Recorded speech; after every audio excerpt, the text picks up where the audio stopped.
ఆది కాండం గురించి మనము నేర్చుకుంటూ ఉన్నాం. ఆది కాండంలో పరమందున దేవుడు నోవహు ద్వారా తన కుమారుడైన క్రీస్తు యేసుని లోకానికి తీసుకురావడానికి ఏ రీతిగా సంకల్పం చేశాడు అనేది మనం కొన్ని సంగతులు ఆలోచన చేశాం. 9వ అధ్యాయం వరకు మనం నేర్చుకొని ఉన్నాం గ్రంథంలో. ప్రత్యేకించి ఇప్పుడు 10వ అధ్యాయం దగ్గరికి వస్తాం. 10వ అధ్యాయంలో పరమందున దేవుడు నోవహు యొక్క కుమారులైన ముగ్గురు, షేము, హాము, యాఫెతు, వారి నుండి భూమి మీద మానవ జాతిని ఫలింపజేశాడు. భూమిని నిండించడానికి ఆలోచన చేశాడు దేవుడు. ఆ రోజుల్లో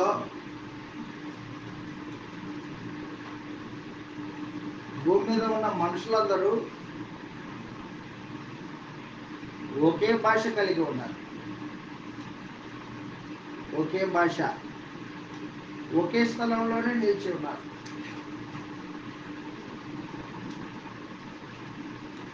ఒకే జనాంగముగా ఉన్నారు.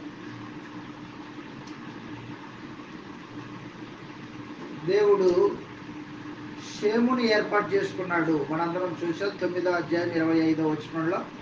మరొక మాట చదువుదాం ఆ వచనాన్ని. ఆది కాండం 9వ అధ్యాయం 25వ వచనంలో షేములో నుండి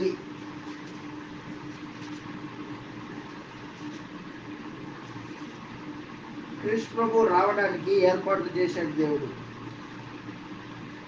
ఆది కాండం 9వ అధ్యాయం 25వ వచనంలో కనాను శపింపబడిన వాడై తన సహోదరులకు దాసుడగును అనెను. మరియు అతడు షేము దేవుడైన యెహోవా స్తుతింపబడును గాక. కనాను అతడికి దాసుడగును. దేవుడు యాఫెతును విశాలపరిచెను, షేము గుడారంలో నివసించును అని చెప్పేశాడు. కరెక్ట్. ప్రళయం అయిపోయిన తర్వాత నోవహు 300 సంవత్సరాలు బ్రతికాడు. జల ప్రళయ కాలంలో 600 సంవత్సరాలు, జల ప్రళయం తర్వాత కూడా 300 సంవత్సరాల పాటు నోవహు భూమి మీద బ్రతికే ఉన్నాడు. తన కుమారులకు నీతిని నేర్పించాడు. కుటుంబాన్ని కట్టుకున్నవాడు నోవహు. కుటుంబ యజమాని అయి నాయకత్వం వహించినవాడు, దేవునితో పాటు నడిచినవాడు నోవహు. అయితే తర్వాత వచ్చిన తమ పిల్లలు, ఆ తర్వాత వచ్చిన సంతానము తొందరలోనే దేవుని యందలి భయభక్తులు కోల్పోయారు. విగ్రహ సంబంధమైన వాటి విషయంలో తప్పిపోయారు. దేవుణ్ణి విడిచిపెట్టారు. భౌతిక సంబంధమైన వాటి మీద మనసు పెట్టుకున్నారు.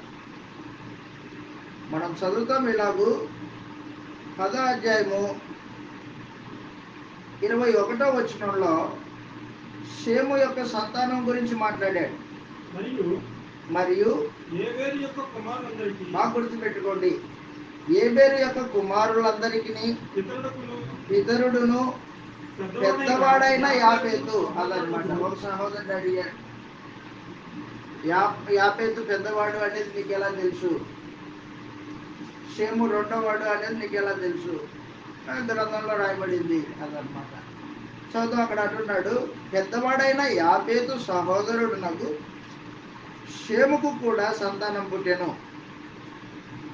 షేము కుమారులు ఏలాము, అష్షూరు, అర్పక్షదు, లూదు, ఆరామను వారు. ఆరాము కుమారులు ఊజు, హూలు, గేదెరు, మాషాన్ అనువారు. ఆ తర్వాత చెప్తున్నాడు 25వ వచనంలో, ప్రత్యేకంగా గుర్తుపెట్టుకోండి, 25వ వచనంలో భూమి దేశాలుగా విభాగింపబడింది. భూమి దేశాలుగా విభజింపబడింది. దేశాలు ప్రారంభింపబడ్డాయి. 25వ వచనం. ఏబేరుకు ఇద్దరు కుమారులు పుట్టిరి. వారిలో ఒకని పేరు పెలెగు. ఏలయనగా అతని దినములలో భూమి దేశాలుగా విభజింపబడింది.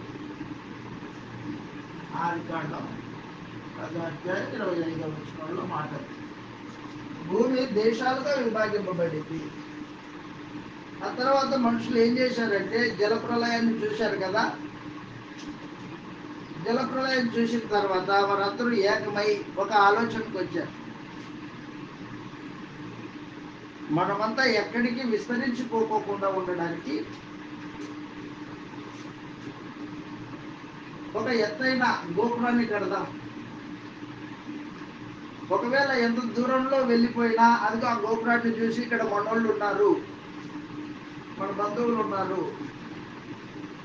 మన జాతి వాళ్ళు ఉన్నారు అని గుర్తుపెట్టుకోవడానికి ఒక ఎత్తైన గోపురం, ఆకాశాన్ని అంతున్నంతగా గోపురాన్ని కడతాము అని ఆలోచన చేశారు. భూమి మీద చెదిరిపోకుండా ఉండడానికి ఆలోచన అది. దేవునికి వ్యతిరేకమైన ఆలోచన. వాస్తవానికి దేవుడు భూమిని నరజాతి చేత నిందింపబడాలి అనే దేవుడి సంకల్పం. 9వ అధ్యాయము మొదటి 2 వచనాల్లో, మరియు దేవుడు నోవాహును అతని కుమారులు ఆశీర్వదించి, మీరు ఫలించి అభివృద్ధి పొంది భూమిని నిండించండి.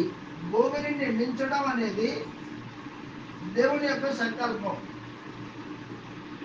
దేవుని ఆలోచన. భూమిని నరుల చేత నింపబడాలి. భూమి నరుల చేత నింపబడాలి, దేవుని ఆలోచన. అందుకోసమే నోవాహు కుమారుని ఆశీర్వదించాడు. దేవుని ఆలోచనకు వ్యతిరేకంగా మనుషులు ఏం చేశారంటే, మనం ఎక్కడికి పోవద్దు, ఇక్కడే ఉందాం, భూమి మీద అటు ఇటు చెదిరిపోవద్దు, ఎత్తైన ఒక గోపురాన్ని కడదాం అని ఆలోచనకు వచ్చారు. దేవుని ఆలోచన వేరే, మనుషుల ఆలోచన వేరే. అప్పుడు దేవుడు ఏం చేశాడంటే వారి ఆలోచనని వ్యర్థపరిచాడు. చదువుతాం, ఇలాగ రాయబడింది 11వ అధ్యాయం 1వ వచనంలో. భూమి ఎంతంతటా ఒక్క భాష ఒక్క పలుకు ఉండెను. వారు తూర్పున ప్రయాణమై పోవచ్చు ఉండగా అదిగో షీనారు దేశమందు ఒక మైదానం వారికి కనబడెను. అక్కడ వారు నివసించి ఇటుకలు చేసి బాగుగా కాల్చుదాం రండి ఒకరితో ఒకటి మాట్లాడుకుని. రాళ్లకు ప్రతిగా ఇటుకలను, అడుసులకు ప్రతిగా మట్టి కీలును వారికి ఉండేది. మరియు వారు అదిగో భూమి ఎంతంతటా చెదిరిపోకుండా ఒక గోపురమును, ఒక పట్టణమును, ఆకాశమంత శిఖరము గల ఒక గోపురమును కట్టుకొని పేరు భౌతికంగా పేరు కోసం ఆలోచన చేశారు. పేరు సంపాదించుకుందాం రండి అని చెప్పారు. దేవునికి వ్యతిరేకమైన ఆలోచన అన్నమాట. దేవునికి వ్యతిరేకమైన ఆలోచన నిలబడదు.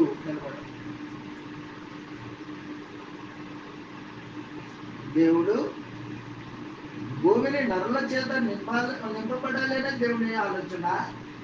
మనుషుల ఆలోచన చెదిరిపోకుండా ఇక్కడ ఒక పట్టణం కట్టుకొని ఆకాశాన్ని అంటున్నంత గోపురాన్ని కడదాం, మనం ఎక్కడికి పోయినా ఆ గోపురాన్ని చూసి ఇక్కడ మనోళ్ళు ఉన్నారని వచ్చేద్దాం. ఒక్క భాష ఒక పలుకు, ఒకరినొకరు జతకూడే ఏక మనస్సుతో గోపురం కట్టనారంభించారు. ఏక మనస్సుతో ఐకమత్యంతో గోపురాన్ని కట్టడానికి ఒకరినొకరు పురుగొల్పుకున్నారు. దేవుడు చూశాడు. సరే, దేవుడు చూసి నా ఆలోచనకి వ్యతిరేకంగా జరుగుతుంది అని దేవుడు వారి ఆలోచనను వ్యర్థపరిచాడు. ఒక్క భాష ఉండేది, భాషల్ని వేరు చేశాడు అన్నమాట. భాషల్ని తారుమారు చేశాడు. బాబేలు బాబేలు గోపురం, ఈ బాబేలు గోపురమే బబులోను దేశంగా తర్వాత మార్పు చెందినది. చదువుతాం కిందికి 11వ అధ్యాయం. దేవుడు వారు కట్టిన దాన్ని చూడడానికి వచ్చాడు. 5వ వచనంలో యెహోవా నరుల కుమారులు కట్టిన పట్టణమును గోపురమును చూడ దిగి వచ్చాను. అప్పుడు యెహోవా ఇదిగో జనము ఒకటే, వారందరికీ భాష ఒకటే, ఈ పని ఆరంభించి ఉన్నారు. ఇక మీదట వారు చేయదలిచి ఏ పని అయినను చేయకుండా వారికి ఆటంకమేమీ ఉండదు. కనుక మనము దిగిపోయి తెలియకుండా వారి భాషను తారుమారు చేద్దాము అని చెప్పుకున్నాడు. యెహోవా భూమి అందంతటా వారిని చెదరగొట్టాడు. కనుక వారు ఆ పట్టణమును కట్టడం మానిరి. దానికి బాబేలు అని పేరు. ఎందుకంటే అక్కడ యెహోవా భూజనులందరినీ వారి భాషల్ని తారుమారు చేసెను అదనమాట. అక్కడ భాషలు విభాగపడ్డాయి, భాషలు పుట్టాయి. ఒక్క భాష ఒక్క పలుకు ఉండింది మనుషుల మధ్యలో. దేవుడు ఏం చేశాడంటే బాబేలు గోపురం దగ్గర వారి భాషలు తారుమారు చేశాడు. భాషలు ఎప్పుడైతే తారుమారు చేశాడో దేవుడు వారిని విభజించాడు, చెదరగొట్టిన తర్వాత దేవుడు షేము వంశావళి గురించి మాట్లాడాడు. ఇక మీదట షేము 10వ వచనం నుండి చివరి వరకు షేము వంశావళి. షేములో నుండి తెరాహు వచ్చాడు. తెరాహు అబ్రహాము యొక్క తండ్రి. తెరాహుకి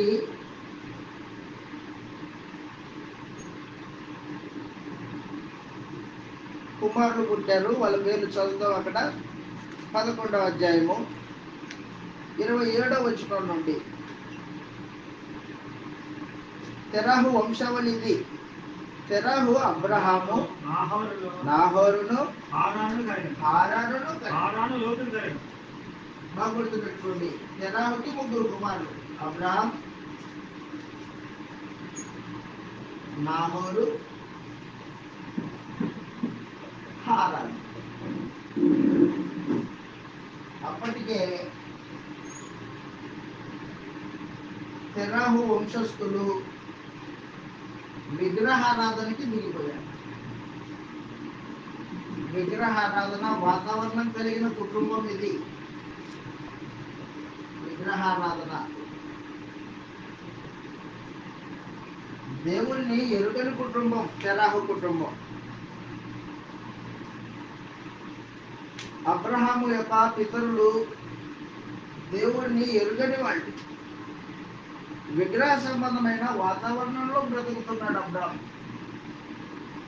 హనుమంతుడ దేవుడు ఆకాశం నుండి మనుషుల్ని పరిశీలన చేస్తూ ఉన్నప్పుడు అబ్రహాం యొక్క హృదయాన్ని చూశాడు. అబ్రహాం యొక్క హృదయాన్ని చూసి అబ్రహాం యొక్క హృదయంలో యథార్థతను చూశాడు దేవుడు. యథార్థవంతుడు విగ్రహ సంబంధమైన వాతావరణంలో ఉన్నాడు. విగ్రహ సంబంధమైన వాతావరణంలో నుంచి అబ్రహాముని బయటికి పిలిచాడు అనమాట. యెహోషువ గ్రంథం 24వ అధ్యాయంలో అబ్రహాము విగ్రహ సంబంధమైన వాతావరణంలో నుంచి దేవుని పిలుపుకు లోబడి బయటకు వచ్చాడు. యెహోషువ గ్రంథం 24వ అధ్యాయంలో యెహోషువ ఇశ్రాయేల్ ప్రజల్ని సమాజంగా కూర్చి ఇలాగ మాట్లాడుతూ ఉన్నాడు. 24వ అధ్యాయము 2వ వచనం నుండి, యెహోషువ గ్రంథం 24:2.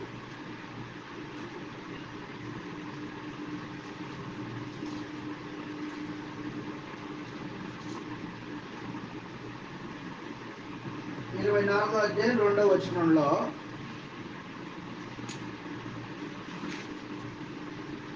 యెహోషువ జనులందరితో ఇట్లా, నేను ఇశ్రాయేలీయుల దేవుడైన యెహోవా చెప్పున్నదేమనగా, ఆది కాలము నుండి నీ పితరులు అనగా అబ్రహామునకును నాహోరునకు తండ్రి అయిన తెరాహు కుటుంబీకులు నది యూఫ్రటీసు దగ్గర నివసించి ఇతర దేవతలను పూజించిరి. అదనమాట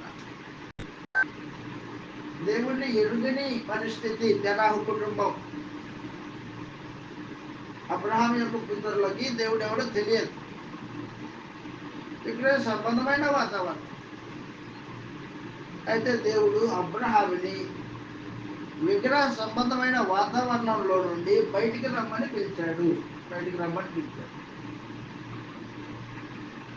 అబ్రహాం, నేను సర్వశక్తి కలిగిన దేవుడిని,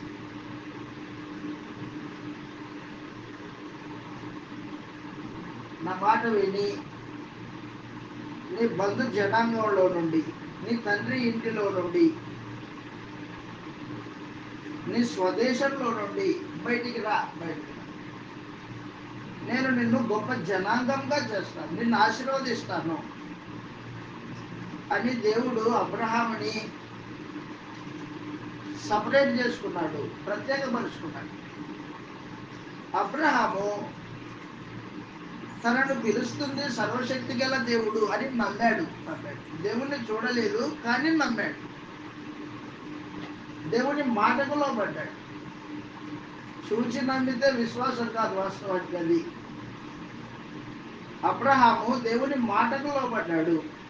ఆకాశం నుండి సందేశం వచ్చింది దేవుడి దగ్గర నుండి, అబ్రహాం ఇంత ఎవరు లేరు, నేను సర్వశక్తి కలిగిన దేవుడిని, నీ బంధు జనాంగంలో నుంచి బయటికి రా, నీ తండ్రి ఇంటిలో నుంచి బయటికి రా, స్వదేశంలో నుండి బయటికి రా అని పిలిస్తే అబ్రహాం ఏం చేశాడంటే, తన గత జీవితం కానీ, అప్పటికి అబ్రహాంకి 75 సంవత్సరాలు. దేవుడు అబ్రహాంని పిలిచినప్పుడు అబ్రహాంకి 75 సంవత్సరాలు. వివాహం అయింది. అందగత్తె అయిన శారా అబ్రహాం భార్యగా ఉంది, కానీ పిల్లలు లేరు వాళ్ళకి. భార్య భర్తలు యథార్థవంతులు. శారా గురించి మాట్లాడితే, తన భర్తను యజమానుడు అని పిలుస్తూ భర్తకు లోబడిన జీవితం అది. భర్తను గౌరవించి భర్త యొక్క అడుగుజాడల్లో, భర్త యొక్క విశ్వాసంలో నడుచుకోవడానికి ఇష్టపూర్వకంగా లోబడింది ఆమె. ధన్యురాళ్ళు వాస్తవానికి. పరిశుద్ధాత్మ శారా గురించి మాట్లాడినప్పుడు ఎంత ఉన్నతంగా మాట్లాడాడో, పేతురు గారు రాసిన మొదటి పత్రిక 3వ అధ్యాయంలో శారా గురించి మాట్లాడినప్పుడు పరిశుద్ధాత్మ ఈ రీతిగా తెలియజేశాడు. విశ్వాస కుటుంబం, భార్య భర్తలు ఇద్దరు విశ్వాసులే.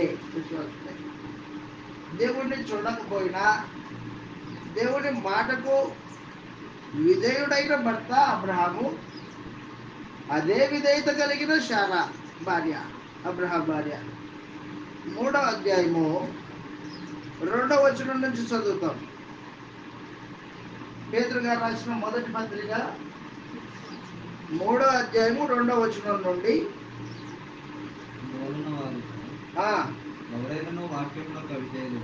వాక్యం పురుషులు అవిధేయులైతే స్త్రీ దేవునికి భయపడుతూ మంచి ప్రవర్తన కలిగింది అయి ఉంటే భర్తను కూడా రాబట్టబడవచ్చు అని చెప్పాడు. వాక్యం లేకుండానే తమ భార్యల నడవడి వలన రాబట్టబడవచ్చు. బంగారు నగలు పెట్టుకుంటాయి, వెలుపటి అలంకారం అలంకారంగా ఉండక అదనమాట. సాధువైనట్టి గుణం కలిగింది శానా. సాధువైనట్టి మృదువు, లోబడే తత్వం, మెత్తని హృదయం, మృదువైనట్టి నైనా గుణమును అక్షయ అలంకారం, కనిపించనిది, నాశనం కాని అలంకారం. అది పై అలంకారణ నాశనం అవుతుంది అని చెప్పాడు. హృదయము అంతరంగ స్వభావము మీకు అలంకారముగా ఉండవలేదు. అది దేవుడి దృష్టికి మిగులు విలువ కలిగింది. పూర్వమందున్న దేవుని ఆశ్రయించిన పరిశుద్ధ స్త్రీలు స్వపురుషులకు లోబడి ఉండు చేత తమను తామే అలంకరించుకుని ఆ ప్రకారముగా శారా అబ్రహామును యజమానుడని పిలుచుచు అతనికి లోబడి ఉండే. మీరు ఏకంగా నడుచుకోవచ్చు. కాబట్టి శారా గురించి పరిశుద్ధాత్ముడు మాట్లాడినప్పుడు లోబడే గుణం కలిగింది. సాధువు అనేట్టు మృదువైనట్టు ఉన్న అంతరంగము స్వభావం కలిగింది శారా. హనుమంతుడు దేవుడు ఆకాశం నుండి చూశాడు భార్య భర్తల్ని. చూసి ఎదుగు వీరైతే సరిపోతారు నా సంకల్పానికి అనుకున్నాడు. అనుకొని అబ్రహాముని ఏర్పాటు చేసుకొని పిలిచాడు. ఆదికాండం 12వ అధ్యాయం మొదటి 2 వచనాలలో అబ్రహామును దేవుడు పిలిచాడు. తన సంకల్పానికి సాధనంగా ఉండడానికి పిలిచాడు. తన కుమారుడైన క్రీస్తు యేసుని అబ్రహాము యొక్క సంతానంలో నుండి భూమి మీదకి తీసుకొని రావడానికి ప్రణాళిక చేశాడు దేవుడు. ఆదికాండము 12వ అధ్యాయం మొదటి 2 వచనాల్లో అబ్రహాము యొక్క పిలుపు. అబ్రహాము యొక్క పిలుపు.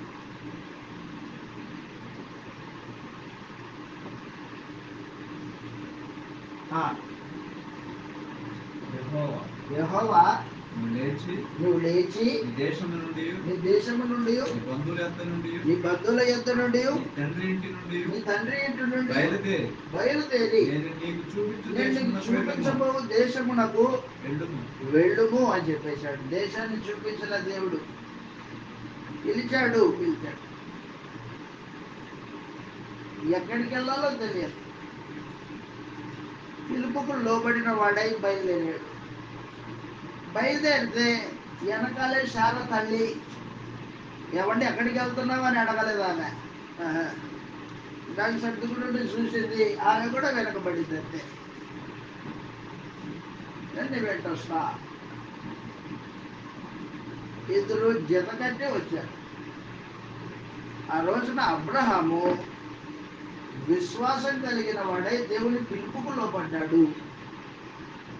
ఎక్కడికి వెళ్ళాలో తెలియదు. పిలుపు వచ్చింది, నేను బయలుదేరుతున్నా. ఎక్కడికి వెళ్తాం ఎక్కడికో తెలియదు నాకు ఇంకా. హెబ్రీయులకు రాసిన పత్రిక 11వ అధ్యాయము. అబ్రహాము యొక్క విశ్వాసం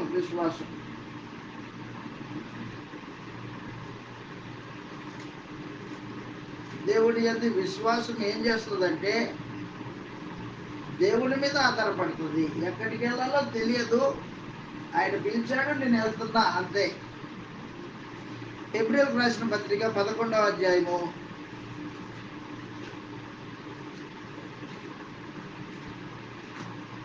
విశ్వాసంతో 8వ వచనం. అదనమాట, అబ్రహాం పిలువబడినప్పుడు విశ్వాసాన్ని బట్టి పిలుపుకు లోబడ్డాడు. స్వాస్థ్యముగా పొందనయున్న ప్రదేశమునకు బయలు వెళ్ళాడు. విశ్వాసము అన్నమాట. మరియు ఎక్కడికి వెళ్ళవలెనో అది ఎరుగకయే బయలు. హెబ్రీయులకు రాసిన పత్రిక 11వ అధ్యాయం 8 నుంచి. ఎక్కడికి వెళ్ళాలో తెలియదు, తెలియకయే బయలుదేరాడు. అలాగ వచ్చిన వ్యక్తిని దేవుడు ఏం చేశాడంటే ఆశీర్వదించాడు. దేవుడు అబ్రహాంని ఆశీర్వదించాడు. దేవుడు అబ్రహాంని ఆశీర్వదించినప్పుడు ఆశీర్వాదంలో 3 ప్రాముఖ్యమైన సంగతులు దేవుడు ఆ ఆశీర్వాదంలో ఏర్పాటు చేసి పెట్టాడు. ఆశీర్వాదంలో 3 సంగతులు ఉన్నాయి. ఒకటి, సంతానాన్ని గూర్చిన ఆశీర్వాదం, సంతానమును గూర్చిన వాగ్దానం. 2, దేశాన్ని గూర్చిన వాగ్దానం. ఒక కణాను దేశాన్ని ఇస్తాను అన్నాడు. దేశాన్ని గూర్చిన వాగ్దానం.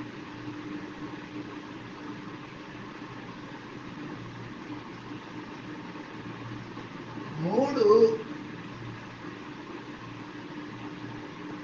క్రీస్తు ప్రభువు అబ్రహాము సంతానంలో నుంచి వస్తాడు. క్రీస్తు ప్రభువును గూర్చిన లేదా క్రీస్తును గూర్చిన వాగ్దానం.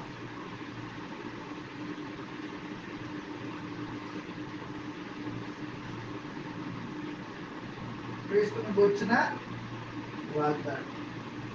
2 వాగ్దానాలేమో లోక సంబంధమైనవి, భౌతికమైనవి అన్నాం. 2 వాగ్దానాలు భౌతికమైనవి.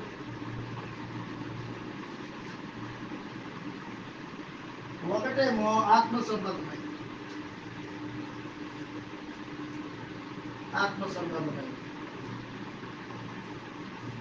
ఆదికాండం 12వ అధ్యాయం 3వ వచనంలో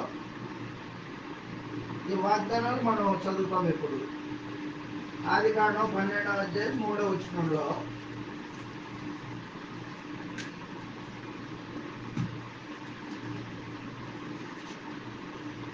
అబ్రహాము దేవుని పిలుపుకు లోబడి వచ్చాడు. నిన్ను ఆశీర్వదించు వారిని ఆశీర్వదించెదను, నిన్ను ఆశీర్వదించు వారిని ఆశీర్వదించెదను, దూషించు వారిని శపించెదను, నిన్ను దూషించు వారిని శపించెదను, భూమి యొక్క సమస్త వంశములను నీ యందు ఆశీర్వదింపబడినని అబ్రహాముతో నీ అనగా, యందు ఆశీర్వదింపబడునని అబ్రహాముతో అనగా, క్రీస్తును కూర్చున్న వాగ్దానం అన్నమాట అది. భూమి యొక్క సమస్త వంశములను, క్షమించండి, 12వ అధ్యాయం మొదటి నుంచి యెహోవా నీవు లేచి నీ దేశము నుండి నీ బంధువుల యొద్ద నుండి, ఒకటి నీ దేశం నుండి బయటకు వచ్చేయాల, దేశము నుండి. 2, బంధువుల యొద్ద నుండి బయటికి రావాలా. నీ తండ్రి ఇంటి నుండి. 3, నీ తండ్రి ఇంటి నుండి బయటకు వచ్చాడు. 3 సంగతులు చెప్పాడు.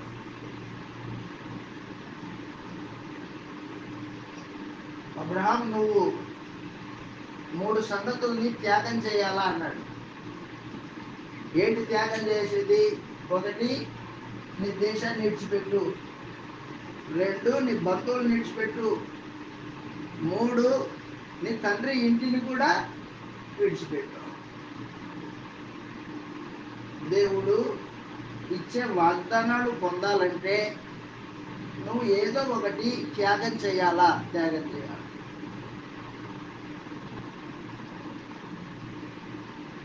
నీ తండ్రి ఇంటిని, నీ స్వదేశాన్ని త్యాగం చేయాలి, విడిచిపెట్టాలి. అది విడిచిపెడితే ఇదిగో ఈ వాగ్దానాలు నీకు అబ్బుతాయి అని చెప్పేశాడు అనమాట. ఈ రోజున మనము దేవుడి కోసం ఏం వదులుకున్నాం? క్రీస్తు ప్రభు అయితే మనల్ని రక్షించడానికి పరలోక సంబంధమైన వాతావరణాన్ని వదులుకున్నాడు, మహిమను వదులుకున్నాడు, దేవుడితో సమానంగా ఉండే భాగ్యాన్ని వదులుకున్నాడు, మనల్ని రక్షించడానికి ఆయన వదులుకున్నాడు. నువ్వు దేవుని రాజ్యంలో ప్రవేశించడానికి నువ్వేం వదులుకున్నావు? దేవుని రాజ్యంలో ప్రవేశించడానికి నీ శరీరం యొక్క ఇచ్చలు, కోరికలు సిలువేయాలా. భూ సంబంధమైన వాటి మీద మనసు పెట్టుకోకూడదు. నీ ప్రాచీన స్వభావం, నీ పాత బుద్ధిని సిలువేయాలా. త్యాగం చేసావా? అవి చేయకోకుండా నేను కృష్ణ ప్రభు సంఘ సభ్యుడినే, నేను యేసు ప్రభు శిష్యుడినే కుదరదు. అది అబద్ధం. నువ్వు త్యాగం చేసితేనే వాగ్దానాలు నీకు అబ్బుతాయి. ఆ రోజున అబ్రహాము స్వదేశాన్ని వదిలాడు, తండ్రి ఇంటిని వదిలాడు, బంధువుల్ని వెంట పెట్టుకున్నాడు. బంధువుల్ని వెంట పెట్టుకున్నాడు. లోతు తన బంధువు, తన అన్న కుమారుడు. ఆ మాటకు వస్తే లోతు అన్న కుమారుడు బంధువులు వెంట పెట్టుకున్నాడు. దేవుడు ఏమన్నాడంటే, అబ్రహాం, నీ స్వదేశాన్ని, నీ బంధువుల్ని, నీ తండ్రి ఇంటిని విడిచిపెట్టేస్తే ఏం జరుగుతుంది? 2వ వచనంలో, 12వ అధ్యాయం 2వ వచనంలో దేవుడు అబ్రహాంతో చేసిన వాగ్దానాలు, నిన్ను గొప్ప జనముగా చేసి, నిన్ను ఆశీర్వదించి నీ నామమును గొప్ప చేస్తాను, నిన్ను ఆశీర్వదిస్తాను, గొప్ప జనాంగంగా చేస్తాను. అప్పటికి పిల్లలు లేరు అబ్రహాంకి, 70 సంవత్సరాల వయసు, పిల్లలు లేరు. అయితే దేవుడు పిలిచి నిన్ను గొప్ప జనాంగంగా చేస్తాను, నిన్ను ఆశీర్వదిస్తాను, నిన్ను ఆశీర్వదించే వారిని ఆశీర్వదిస్తాను, నిన్ను శపించే వారిని, దూషించే వారిని శపిస్తాను. భూమి యొక్క సమస్త వంశములన్నీ ఆశీర్వదింపబడతాయి. భూమి యొక్క సమస్త వంశాలు నీ యందు ఆశీర్వదింపబడతాయి. నీ యందు అంటే అబ్రహాం సంతానంలో నుండి యేసుప్రభువును గుర్తించి, యేసుప్రభు ద్వారా భూలోక వంశములన్నిటినీ ఆత్మ సంబంధంగా ఆశీర్వదించడానికి వాగ్దానం చేశాడు. అబ్రహాంతో వాగ్దానం చేశాడు, నీ యందు, నీ సంతానమునందు భూలోక వంశములన్నీ ఆశీర్వదిస్తాను. గల్తీలకు రాసిన పత్రిక, అబ్రహాము యొక్క సంతానము యేసుక్రీస్తు. ఎవరైతే క్రీస్తు యేసునందు విశ్వాసం ఉంచుతారో వారందరూ ఆత్మ సంబంధంగా ఆశీర్వదింపబడతారు. గల్తీలకు రాసిన పత్రిక 3వ అధ్యాయం 16వ వచనం, అబ్రహామునకును అతని సంతానమునకును వాగ్దానములు చేయబడి, ఆయన అనేకులను గురించి అన్నట్టు సంతానములకు అని చెప్పగా, ఒకని గురించి అన్నట్టు నీ సంతానములకు అన్నాడు. ఆ సంతానం క్రీస్తు. ఈ సంతానం ద్వారా భూలోక వంశములంటే ఆశీర్వదిస్తాను అని చెప్పాడు దేవుడు, వాగ్దానం చేశాడు. సమస్త వంశములు ఆశీర్వదింపబడతాయి క్రీస్తు ప్రభునందు. ముందుగానే చెప్పాడు. అబ్రహాము దేవుని పిలుపుకు లోబడిన వాడై బయలుదేరాడు. విశ్వాసంతో బయలుదేరిన అబ్రహాంకి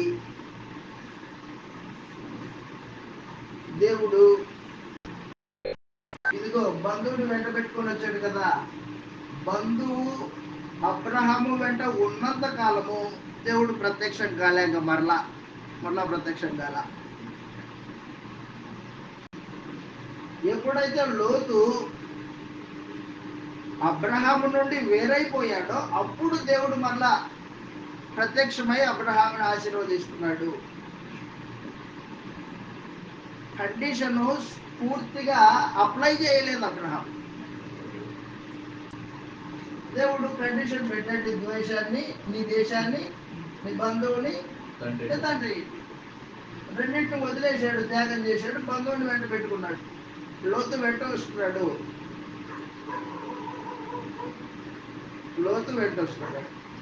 13వ అధ్యాయంలో లోతుకి అబ్రహాముకి ఎడబాటు వచ్చింది. 13వ అధ్యాయంలో లోతు తన ఆస్తిని, తన ఒంటెల మందల్ని, తన దాసదాసీల్ని తీసుకుని సొదొమ గొమొర్రా పట్టణాల వైపు వెళ్ళిపోయాడు. అబ్రహామే చెప్పాడు. ఆ రోజున అబ్రహాము దాసదాసీలకి, లోతు యొక్క దాసులకి గొడవ పడింది. అప్పుడు అబ్రహాము లోతుని పిలిచి, అబ్బాయి మనం బంధువులం కాబట్టి మనం గొడవ పడకూడదు, సమాధానంతో వేరైపోతాం.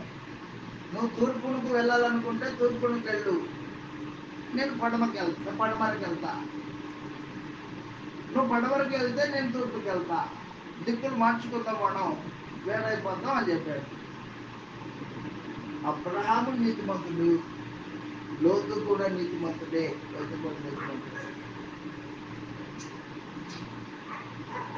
అబ్రహాము యొక్క విశ్వాసము లోతులో కూడా కొంత మేరకు కలిగి ఉన్నాడు. నీతిమంతుడు ఏం చేశాడంటే సరే అని చెప్పేశాడు, వేరైపోయారు. 13వ అధ్యాయంలో బంధువులు ఇద్దరు వేరైపోయారు. బంధువులు ఇద్దరు వేరైపోయిన తర్వాత అక్కడ ఒక విషయం జరిగింది, దయతో గుర్తుపెట్టుకోండి. 12వ అధ్యాయంలో ఒక సంఘటన జరిగింది. అబ్రహాం భార్య కరువు వచ్చింది, వాస్తవానికి కరువు వచ్చింది. బయటకు వచ్చిన తర్వాత కనాను దేశానికి ప్రయాణం కట్టారు. ఎక్కడికి వెళ్ళాలో తెలియదు, ప్రయాణం కట్టారు. కరువు వచ్చింది. కరువు వస్తే అబ్రహాం ఏం చేశాడంటే ఐగుప్తు దేశానికి వెళ్ళాడు. ఐగుప్తు దేశంలో కరువును నుండి తప్పించుకోవడానికి ఐగుప్తు దేశానికి వెళ్ళాడు. ఐగుప్తు దేశంలో రాజు ఫరో శారా చక్కనిదని చూసి శారాన్ని తన ఇంట చేర్చుకున్నాడు. శారాన్ని తన ఇంట చేర్చుకున్నాడు ఫరో. అప్పుడు దేవుడు పరమునందు ఉన్న దేవుడు ఏం చేశాడంటే ఫరో ఇంటిలో ఉన్న వారికి తెగులు తెప్పించాడు. ఆమె ఒకని భార్య. ఆ కుటుంబం విషయమై నేను ఆలోచన కలిగి ఉన్నా, నా సంకల్పానికి సాధనంగా ఏర్పాటు చేసుకున్నా. నువ్వు ఆమెను తెచ్చుకొని నీ ఇంట్లో పెట్టుకుంటావేంటి అని దేవుడు గద్దించాడు ఫరోని. అప్పుడు ఫరో ఏం చేశాడంటే శారాన్ని తీసుకొని వచ్చి అబ్రహాం దగ్గర పెట్టాడు. ఏమయ్యా, ఈమె నీ భార్య కదా, చెల్లెలని చెప్పావే అన్నాడు. ఈమె నీ భార్య కదా, చెల్లెలని చెప్పావు నాకు. దేవుడు నాకు ఈ విషయాన్ని తెలియజేశాడు. కాబట్టి నువ్వు ఏం చేస్తావంటే, నువ్వు నీ భార్య, ఇదిగో నీ భార్య తీసుకో అని కొంత ధనము, కొంత పశువుల మందను అబ్రహాంకి ఇచ్చి అబ్రహాముని ఐగుప్తు దేశంలో నుంచి పంపించేశాడు. 13వ అధ్యాయంలో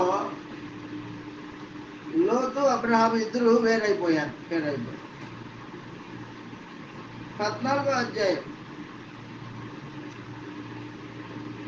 అధ్యాయం గుర్తుపెట్టుకో. 14వ అధ్యాయంలో భౌతిక సంబంధమైన, లోక సంబంధమైన ఒక రాజ్యము ఇంకొక రాజ్యం మీది, ఒక దేశము ఇంకొక దేశం మీదకి యుద్ధం. సొదొమ గొమొర్రా మీదకి ఒక 5 మంది రాజులు జతకూడి యుద్ధం చేసి సొదొమ పట్టణంలో ఉన్న ఆస్తిని, స్త్రీలని, పిల్లల్ని అందరినీ దోచుకొని పోయారు. వాళ్ళు దోచుకొని పోతే ఆ సమాచారం అబ్రహాంకి తెలిసింది. అబ్రహాం ఏం చేశాడంటే 318 మంది యవనస్తుల్ని వెంటబెట్టుకొని పోయి సొదొమ గొమొర్రాల్ని దోచుకొనిన ఆ 5 మంది రాజుల్ని ఓడించి తిరిగి ఆస్తిని సమకూర్చుకొని వస్తూ ఉండగా సొదొమ గొమొర్రా రాజు ఎదురుపడి అయ్యా, ఇదిగో ఈ ఆస్తినంతా నువ్వే పెట్టుకో. సొదొమ రాజు అబ్రహాంతో అంటున్నాడు, ఈ ఆస్తినంతా నువ్వే పెట్టుకో, మా భార్య మా పిల్లల్ని మాత్రమే మాకి అని అడిగితే అబ్రహాం ఏమన్నాడంటే, నేనే అబ్రహాముని ధనవంతునిగా చేశాను అని రేపు పొద్దున నువ్వు చెప్పుకుంటావేమో, కాబట్టి నీ ఆస్తి ఏమీ నాకు అవసరంలా, చెప్పుల వారైనను నూలు పోగైనను నాకు అవసరం లేదు అని చెప్పేసి. లోక సంబంధమైన ధనం మీద ఆశ లేనివాడు అబ్రహాం, మనుజాశలు లేనివాడు అబ్రహాము. మనుజాశలు లేనివాడు, ఆస్తిని సమకూర్చుకోవాలనే ఆలోచన లేనివాడు, నన్ను గొప్ప చేసేవాడు నా దేవుడు ఉన్నాడు, నీ ధనం నీ దగ్గర పెట్టుకో, నాకు అవసరం లేదు అని చెప్పేశాడు. అదే సమయంలో మెల్కీషెదెకు అనే ఒక ఆయన యాజకుడు, రాజు అబ్రహాముని ఎదుర్కొన్నాడు. ఆ మాటను బాగా గుర్తుపెట్టుకోవాలి మీరు. 14వ అధ్యాయంలో మెల్కీషెదెకు అనే ఒక ఆయన దేవుని యాజకుడు అబ్రహాముని ఎదుర్కొన్నాడు. 18వ వచనంలో, 14వ అధ్యాయం 18వ వచనంలో, మరియు షాలేము రాజు మెల్కీషెదెకు రొట్టెను ద్రాక్షారసమును తీసుకొని అక్కడ సర్వోన్నతుడకు దేవునికి యాజకుడు షాలేము రాజు మెల్కీషెదెకు దేవుని యాజకుడు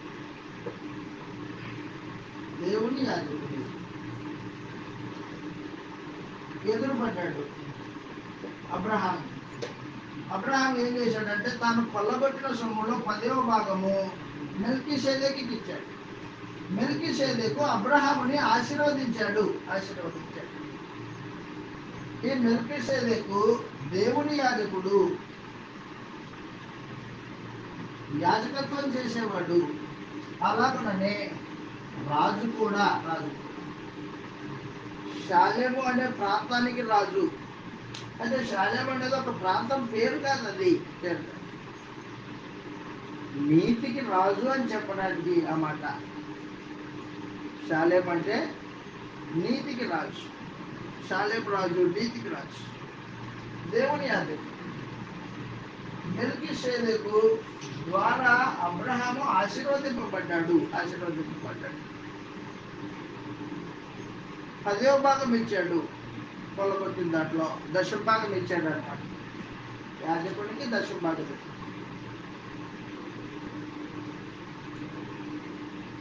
ఆ తర్వాత 14వ అధ్యాయం అయిపోయిన తర్వాత బాగా గుర్తుపెట్టుకోండి, అక్కడ ఒక మాట మనం బాగా గుర్తుపెట్టుకోవాలా. సొదొమ రాజు అబ్రహాంతో మాట్లాడిన మాట 21.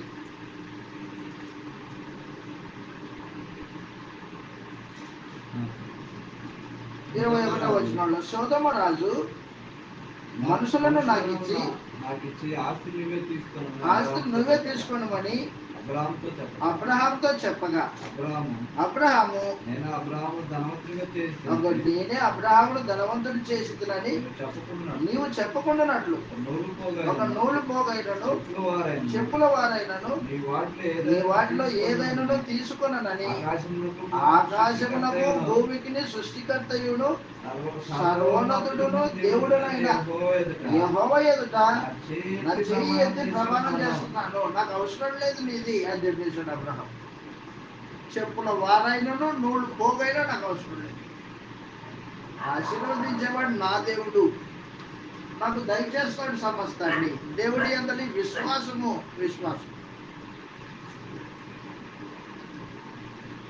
అబ్రహాము మనుజాశలు లేనివాడు.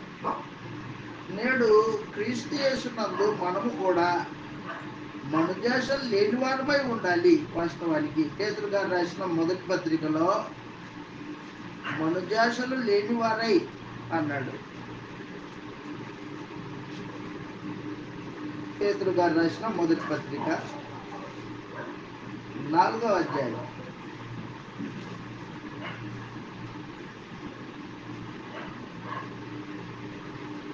మొదటి 2 వచనాలలో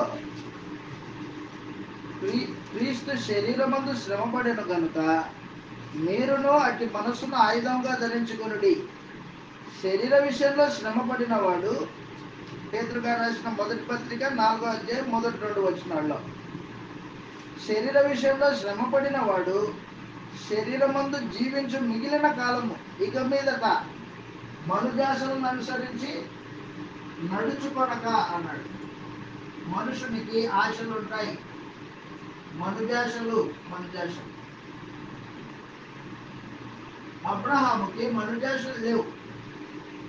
ధనం మీద ప్రేమ లేదు, మక్కువ లేదు, ధనవంతుడు అవ్వాలనే ఆలోచన లేదు. వాస్తవానికి ఇతరులది నాకు కావాలి, నేను సంపాదించుకోవాలి అనే భావన లేదు అతను.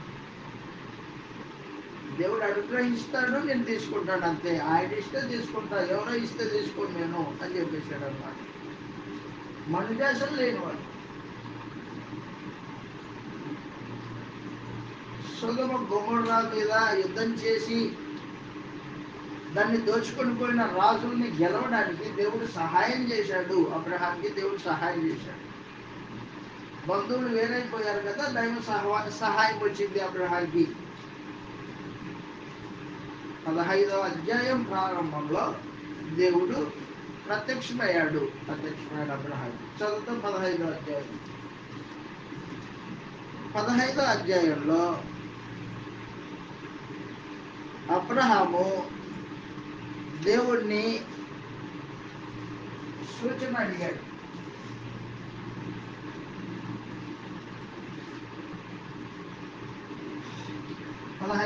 మొదటి వచనంలో దేవుడు అబ్రహాంతో మాట్లాడుతున్నాడు. ఆదికాండం 15 మొదటి 2 వచనాలు.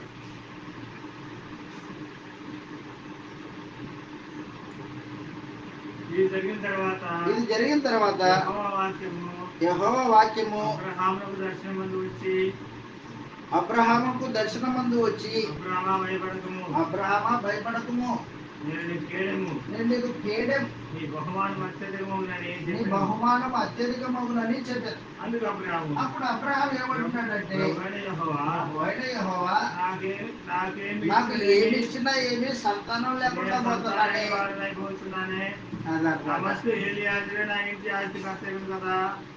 ఏం జరుగుతుంది? ఏమడిగాడంటే, అయ్యా నువ్వు ఏమి ఇస్తే ఏముందా, నాకు పిల్లలు లేరే అన్నాడు. నా ఇంట్లో దాసుడు ఉన్నారు, దాంట్లో ఎలియాజరు ఉన్నాడు, ఎలియాజరే నా ఆస్తికి కర్త అవుతాడు అని ఆలోచన చేస్తున్నాడు అబ్రహాం. అయితే దేవుడు ఏం చేశాడంటే, అబ్రహాం అతని యొద్దకు వచ్చి,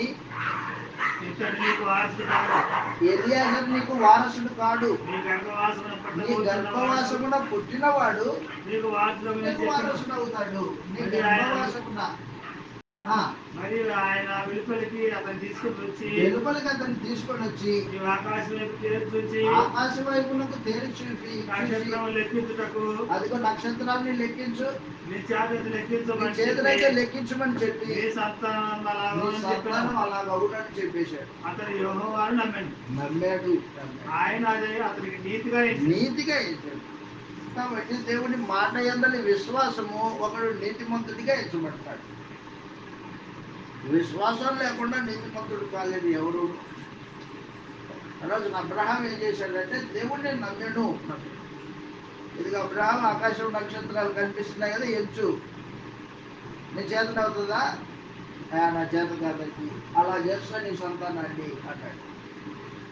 నమ్మాడు.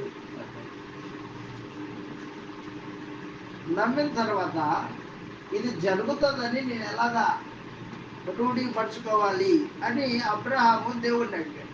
అప్పుడు దేవుడు ఏం చేశాడంటే, ఏడాది గొర్రె పిల్లను, ఏడాది కోడెదూడను తీసుకొచ్చి బలి అర్పించు అన్నాడు. బలిపీఠం కట్టాడు.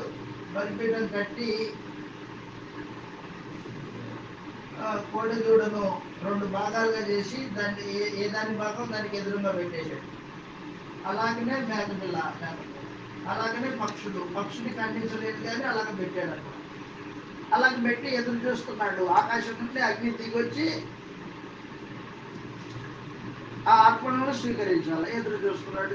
అలాగే నిద్రపోయాడు మనిషి అబ్రహాం. నిద్రపోయేసరికి గ్రద్దలు వచ్చి ఆ బలిపీఠం మీద వాళ్ళే వాటిని తోలేశాడు. అప్పుడు పరమందున దేవుడు చెప్పాడు, ఇదిగో నీ సంతతి పరదేశమందు 400 సంవత్సరాలు దాసులుగా అప్పగింపబడతారు. నీ సంతానము 400 సంవత్సరాల పాటు పరదేశమందు దాసులుగా అప్పగింపబడతారు. వారు ఎవరికి దాసులు అవుతారో వారికి నేను తీర్పు తీర్చి వారిని విడిపించి వారిని తీసుకొని వచ్చి నీకు వాగ్దానం చేశాను కదా కనాను దేశంలో వారిని నాటుతాను అని చెప్పాడు. అని చెప్పిన తర్వాత అగ్ని దిగొచ్చి బలిపీఠం దగ్గర అర్పింపబడిన బలి పశువుల మధ్యలో వెళ్ళిపోయింది. ఓహో, ఇది జరుగుతుంది. రోజున అబ్రహాము దేవుని నమ్మాను, అది అతనికి నీతిగా ఎంచబడాను. కాబట్టి అబ్రహాము దేవుని యందు సంపూర్ణమైన విశ్వాసం కలిగిన వాడే జీవితాన్ని కొనసాగించుకుంటూ వస్తున్నాడు. 15వ అధ్యాయంలో దేవుడు సూచక్రియలు చూపించి అబ్రహాము యొక్క హృదయంలో విశ్వాసాన్ని వృద్ధి చేశాడు. చదువు అక్కడ రాయబడింది 15వ అధ్యాయంలో 15వ అధ్యాయం 10వ వచనం నుంచి 9వ వచనం నుంచి ఆయన 3 ఏళ్ల పయ్యను 3 ఏళ్ల మేకను 3 ఏళ్ల పొట్టేలును ఒక తెల్ల గువ్వను ఒక పావురపు పిల్లను నా ఎద్దకు తెమ్మని చెప్పగా అతడు అవన్నీ తీసుకొని వాటిని నడుమకు ఖండించి దేని ఖండనమును దాని ఖండనమునకు ఎదురుగా వచ్చాడు. పక్షులను అతడు ఖండింపలేదు. గద్దలు ఆ కలేబరముల మీద వాలినప్పుడు అబ్రాహాము వాటిని తోలివేసింది. ప్రొద్దుగుంకపోయినప్పుడు సాయంత్రం అయింది. ప్రొద్దుగుంకపోయినప్పుడు అబ్రహామునకు గాఢ నిద్ర పట్టాడు. భయంకరమైన కటిక చీకటి అతన్ని కమ్మగా ఆయన నీ సంతతి వారు తమది కాని పరదేశమందు నివసించి ఆ దేశపు వారికి దాసులగుదురు. వారు 400 ఏళ్ళు వీరిని శ్రమ పెట్టుదురు. వీరు ఎవరికి దాసులగుదురో ఆ జనమునకు నేనే తీర్పు తీర్చుదును. తరువాత వారు మిక్కిలి ఆస్తితో బయలుదేరి వచ్చేదరు. నీవు క్షేమముగా నీ పితరుల యొద్దకు పోయేదవు. మంచి వృద్ధాప్యమందు పాతిపెట్టబడుదువు. అమోరీయుల అక్రమము ఇంకా సంపూర్ణం కాలేదు కనుక నీ 4వ తరం వారు ఇక్కడికి మరలా వచ్చేదరని నిశ్చయముగా తెలుసుకొనమని అబ్రహాముతో చెప్పాడు. ఈ వచనంలో అబ్రహాము యొక్క సంతానం ఆకాశ నక్షత్రాలు అవ్వాలా, లెక్కింపలేని జనాంగం అవ్వాలా. ఈ జనాంగము 400 సంవత్సరాల పాటు తమది కాని పరదేశానికి దాసులుగా వెళ్ళాలా. ఆ కార్యక్రమం అంతా ఈ ఆదికాండంలో నడుస్తూ ఉంటుంది. మిగతా అధ్యాయంలో ఈ వచనాలు నెరవేర్చబడుతూ ఉంటాయి. దేవుడు అబ్రహాముకి సంతానం ఇవ్వడం, ఆ సంతానం ఆకాశమంతా అవ్వడం, వారు ఐగుప్తు దేశానికి పరవాసులుగా వెళ్ళడం, అక్కడ 400 సంవత్సరాలు దాసులుగా ఉండడం, ఇదంతా తర్వాత జరుగుతుంది అధ్యాయాల్లో. కాబట్టి 15వ అధ్యాయం ప్రాముఖ్యమైంది. దేవుడు చెప్పినట్లుగానే కార్యక్రమాలు జరిగిస్తున్నాడు. ఆయన అబ్రహాముతో దేవుడు ఏం చేశాడంటే నిబంధన చేశాడు. 21వ వచనంలో 17వ వచనం ముందుగా 17వ వచనం మరియు ప్రొద్దుగుంకినప్పుడు కటిక చీకటి కమ్మినప్పుడు అదిగో రాజుచున్న అగ్ని జ్వాలయును కనబడి ఆ ఖండముల మధ్య నడిచిపోయెను. ఆ దినమంతా యెహోవా ఐగుప్తు నది మొదలుకొని గొప్ప నది అయిన యూఫ్రటీసు నది వరకు ఈ దేశముననగా కేనీయులను కనిజీయులను కద్మోనీయులను హిత్తీయులను పెరిజ్జీయులను రెఫాయీములను అమోరీయులను కనానీయులను గిర్గాషీయులను యెబూసీయులను నీ సంతానమునకు ఇచ్చి ఉన్నారని అబ్రహాముతో నిబంధన చేసేసాడు.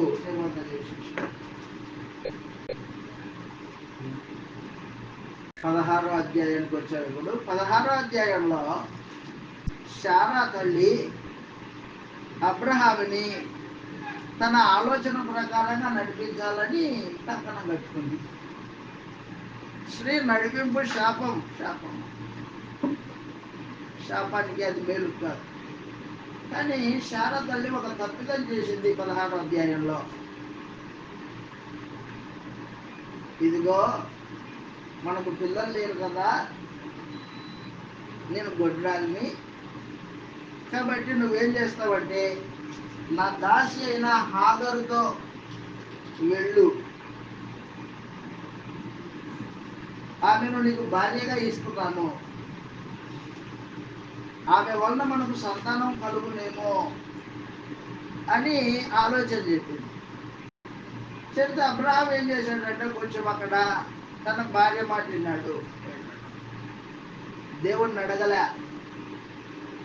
అయ్యా ఇదిగో నా భార్య ఇలాగంటుంది చేద్దామా వద్దా, దేవుడిని అడగలే. అబ్రహాం అడగల, పోయాడు, ఆగర్తో పోయాడు. ఆగర్తో పోయినప్పుడు అబ్రహాము హాగరు గర్భవతి అయింది. హాగరు గర్భవతి. కుటుంబంలో ఒడిదుడుకులు ప్రారంభమయ్యాయి. ఇప్పుడు నెమ్మదిగా ఉన్న కుటుంబంలో శారా తల్లి యొక్క చెడు ఆలోచన కుటుంబానికి నెమ్మది లేకుండా చేశారు. ఎప్పుడైతే హాగరు గర్భవతి అయిందో, ఆ గర్భవతి అయిన వెంటనే హాగరు తన యజమానురాలిని చిన్న చూపు చూసింది. ఇదిగో నేను అబ్రహాం ద్వారా గర్భవతిని అయింది, నేను గొప్పదాన్ని, నువ్వు చిన్నదానివి. యజమానురాలిని చిన్న చూపు చూస్తుంది హాగరు దాసి.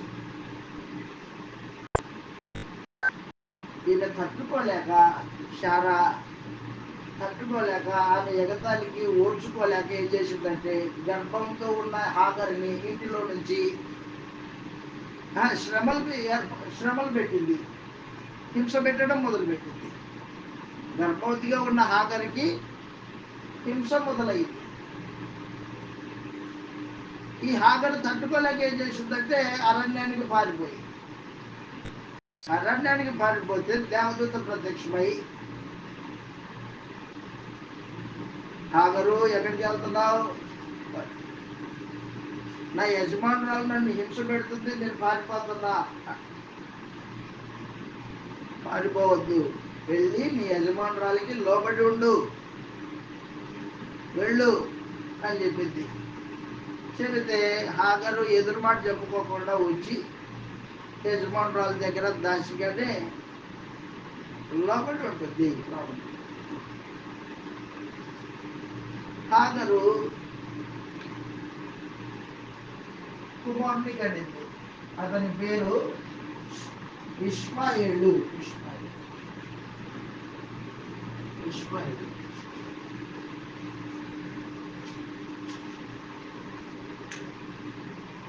ఇష్మాయేలు గురించి ఆలోచన చేస్తున్న అబ్రహాం, కుమారుడు పుట్టాడు కదా. అయితే దేవుని ఆలోచన వేరే. దేవుని ఆలోచన ఏంటంటే అబ్రహాం భార్య అయిన శారా ద్వారానే కుమారుని అనుగ్రహించాలి అని దేవుని ఆలోచన. కానీ ఇష్మాయేలు హాగరు ద్వారా పుట్టాడు, శరీర సంబంధంగా పుట్టినవాడు ఇష్మాయేలు. అలాగే 13 సంవత్సరాల వయసు వచ్చింది ఇష్మాయేలుకి. 13 సంవత్సరాల వయసు వచ్చింది. బిడ్డ పుట్టాడు, 13 సంవత్సరాల వయసు వచ్చింది. కుటుంబంలో ఒడిదుడుకులు ఉన్నాయి, నెమ్మది లేని పరిస్థితి. అబ్రహాము ఇష్మాయేల్ని చూసుకుంటాడా, తన భార్యను చూసుకుంటాడా? హాగరేమో కొడుకును కనే, కానీ ఎవరు చూసుకుంటాడు? అటు భార్యను సముదాయించాలా, ఇటు హాగర్ని, హాగర్ కుమారుడైన ఇష్మాయేల్ని చూసుకోవాలా. నెమ్మది లేదు మనిషికి. ఎందుకు నెమ్మది లేకుండా పోయింది? భార్య మాట విన్నావు, అది వచ్చింది గొడవ. దేవుడు ఇస్తానన్నాడు, ఇస్తాడు. మాట తప్పేవాడు కాదు. 15వ అధ్యాయంలో మొదటి 2 వచనాల్లో ఈ మాట తెలియజేస్తున్నాడు. అబ్రహాం 99 ఏళ్ళ అయిన వాడై, అబ్రహాం యొక్క వయసు ఇప్పుడు 99 ఏళ్ళు. 75 సంవత్సరాల్లో వాగ్దానం చేశాడు. 99 సంవత్సరాల వయసు వచ్చింది. 24 సంవత్సరాల పొద్దు గడిచిపోయింది. దీంట్లో భార్య మాట్లాడడం, ఇష్మాయిలు పుట్టడం, ఇంట్లో ఒడిదుడుకులు ఏర్పాటు అవ్వడం, ఇవన్నీ జరిగాయి ఈ 24 సంవత్సరాల మధ్యలో. అయితే దేవుడు అబ్రహాముని పిలిచి ఇలాగంటున్నాడు.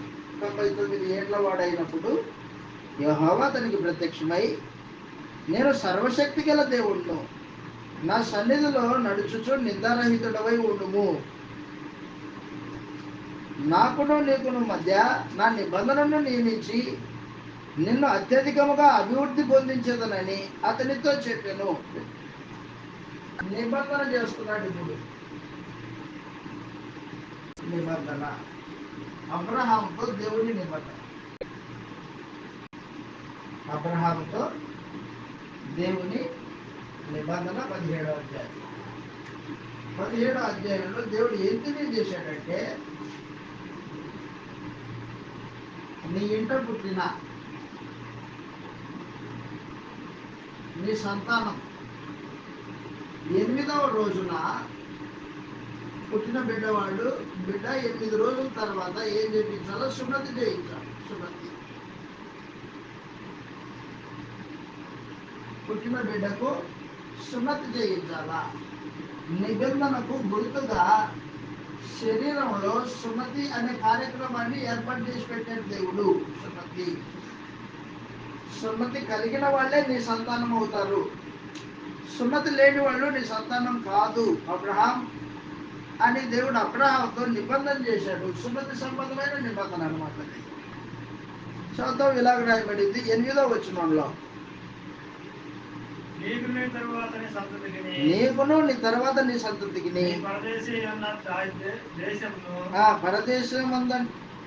పరదేశీ అయిన దేశమును అనగా కనాను దేశమంతటిని స్వాస్థ్యముగా ఇచ్చి వారికి దేవుడినై ఉందని అతనితో చెప్పాను. మరియు దేవుడు నీవు మాత్రమే కాకుండా నీ తర్వాత వారి తరాలలో నీ సంతతి నా నిబంధన గైకొనాలి.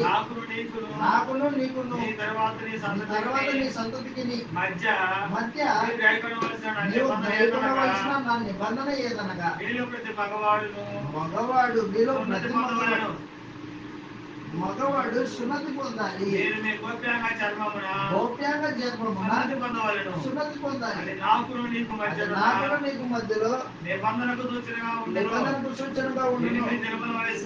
ఆ మాట అండర్లైన్ చేసుకోండి. 8 దినముల వయసు కలిగిన వాడు అనగా నీ ఇంట పుట్టినవాడు నీ సంతానమును కానీ